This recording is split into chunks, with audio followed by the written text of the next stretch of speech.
boom, boom, boom, boom, boom, boom. It's your girl, Hollywood. What's up? What's up? I am the Keandra Bechet. And we are the Trappin' Blue Sisters. Boom, boom, boom, boom.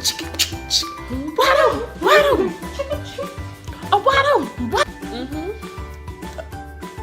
Bruh. Like, stop. You got to stay on silent.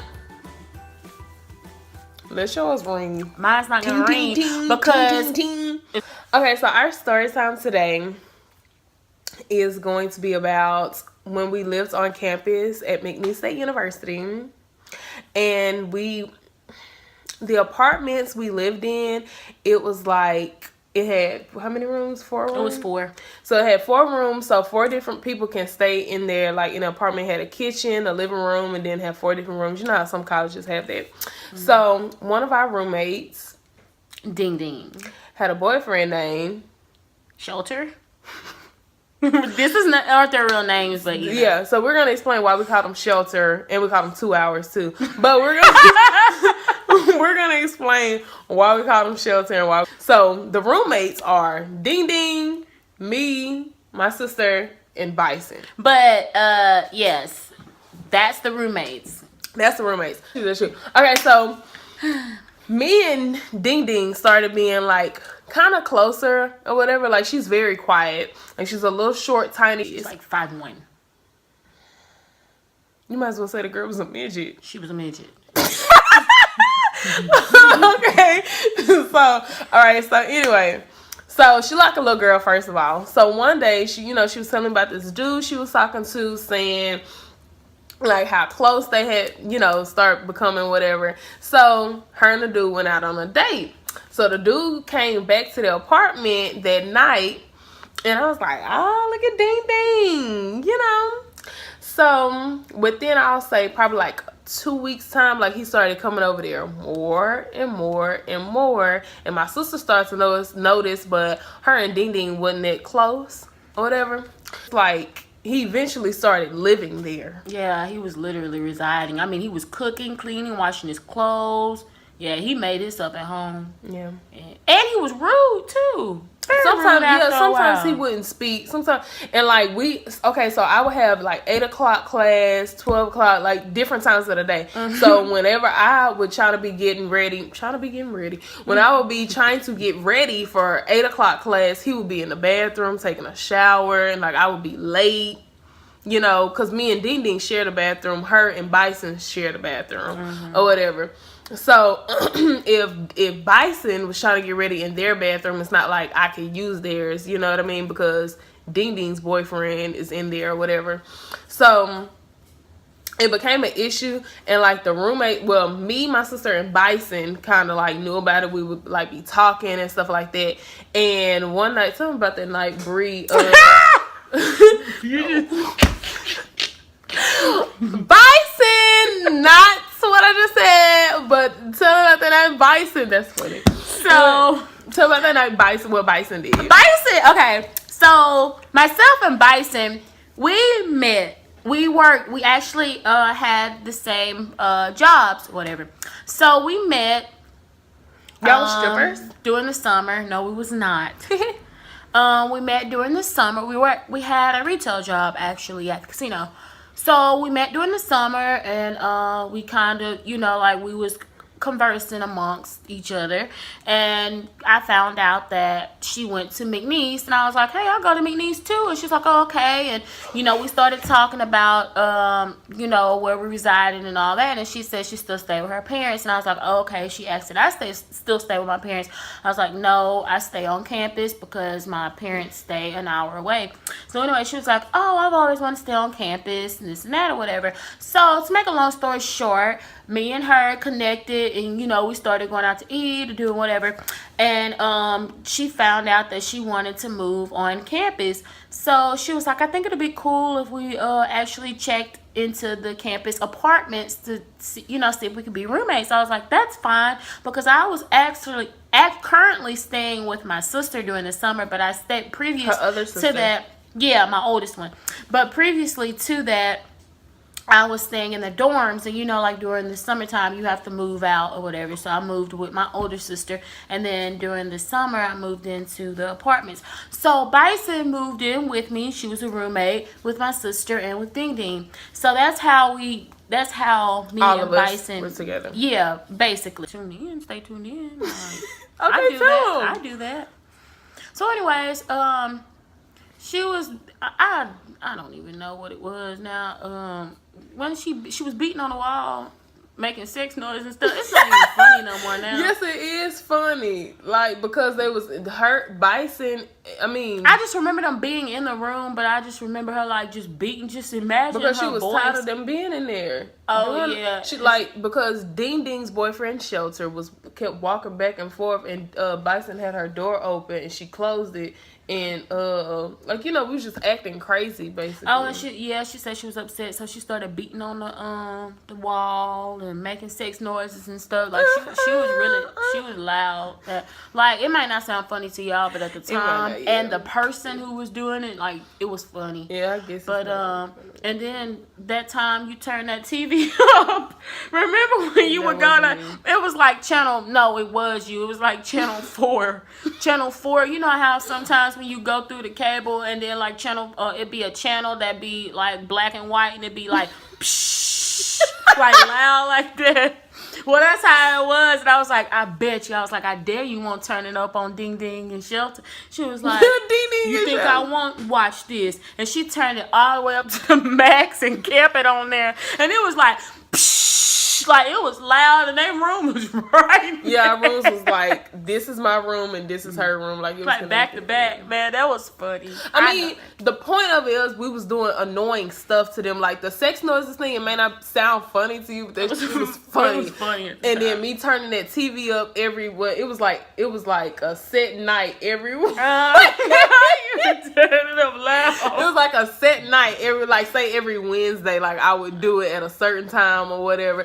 Like the point of us doing that is because we was annoyed. Like he's living with us. And then Bison went to the leasing office to tell on Shelter because he was in there. He was being rude or whatever. He was living there. Yeah, so they got mad because she said he was gonna be there for a little bit or whatever until he get on his feet. I mean, he was first of all, 70 years old. He was so 70. I don't know. Like, okay, to be honest, he was like 30. He was like 30. So you're not on your feet yet, like you're living on campus with your girlfriend. But anyways, that's besides the point. Yeah. But he wasn't even supposed to even be residing there or whatever. But anyways, Bison had went to go to the leasing office to tell on him, and he got upset with that, and because she was a very scary person. Like she was funny or whatever, but she was like she was intimidated by a lot. So pretty much like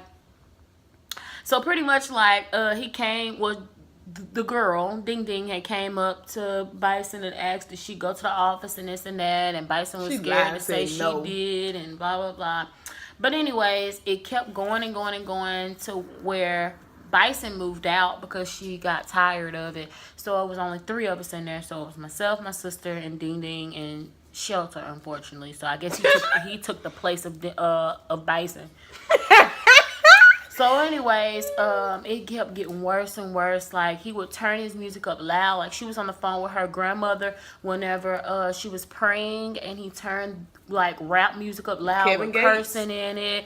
Like, he was making this stuff at home. I mean, he was inviting his friends over. One of his friends talking about he wanted us to prostitute for him. He said strip. Prostitute and strip, same thing. He said he wanted us to expose our heavenly bodies for money.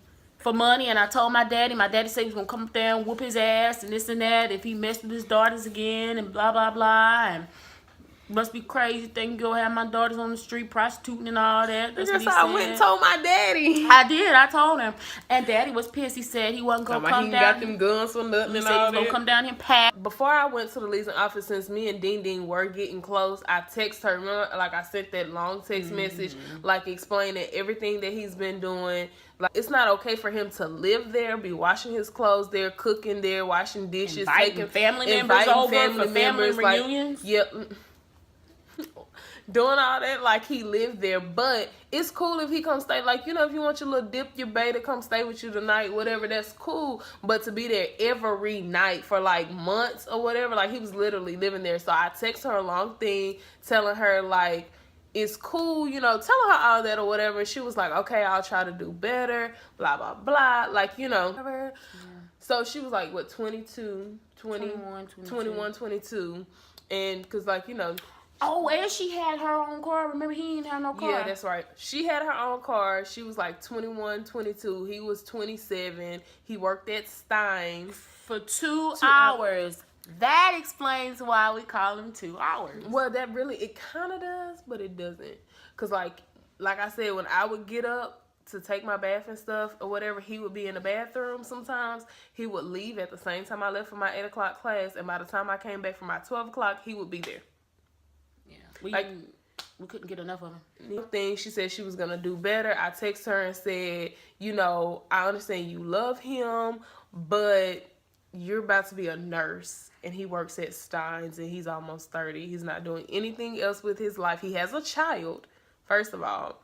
And it's like, even though he was doing something, but he wasn't washing clothes. You know why? Because remember, he started taking some of his clothes from over there so they wouldn't know. He did. He sure did. He started just bringing a duffel bag because he had a big old tote with all his clothes and stuff in it, washing them and folding them or whatever. But because we said that we was going to tell, they were smart. And they took that, and so he brought just like a duffel bag over there or whatever, left his clothes somewhere else or whatever. So anyway, she went to the door. They was talking to her like a long time or whatever, and they went back to her room and got him out and was like, you're not supposed to be living here. It was like here. he was arrested, y'all. It really was. Because they had security there, they campus police. They did. The Sigma Gamma Rho girl from church, lady from church, she brought me home. The pastor's daughter. She brought me home, and I was like, there he go, because she knew about the story too, and I was Shirley, like, yeah, Big Shirley. And so I was telling Big Shirley that he not. I was saying he not supposed to be here, whatever. She was like, "Shoot, man, I forgot about man. That's been a long time ago, because that was true." And I told her, like, she was like, well, call the campus police. He not supposed to be there. You scared, this and that. I was like, no, but I was like, I just don't want to go to jail because I got stuff I want to do in my life, whatever. So anyway, I'm getting out of her car, walking up the stairs to go to my apartment that I pay for because I'm a college student. So I was getting out, walking up the stairs or whatever, and he was like, I got something in my trunk that'll leave you stinking. Like, you know what I mean? He was in his trunk. So I was like, man. So I called my cousins and stuff that was in Texas. I called my grandma, and they was like, do you need me to come down there? It was about to be like this whole big blow up. Atlanta Clark. Ooh. Clark Atlanta. Mr. Clark Atlanta. Mm-hmm. I told him about it, and the police like gathered him up again and like told him like he will be in jail if he come back over there. Haven't seen him since. Well, I didn't see him no more on campus, but I have seen him like in the club and stuff, and he speak to me now. And and in the gym. And in the gym, and he be speaking. He be like, "What up?" And I be like, "What up?" And that's about it. He done got a little bigger too. He was kind of fine. He used to look like a burnt cigarette. No, that boy. He did. I used to call him Albert Ray. Albert Ray. I thought you said he was cute. I never said that. I never said that's never came out of my mouth with him about him. Well, you said Holy Water and Friend look alike. I mean, Holy Water looks way better than him. That was just a joke. Yeah, he do. Jesus Christ. That was a joke. But yes, that's our story about the time that Ding Ding, well, we had a roommate that had this guy. He just moved on in and just started living with us. It might not sound that crazy to y'all, but it was crazy to us at the time. You never know until you actually live in something like that. So be careful, who you live with. Right. Bye. Bye.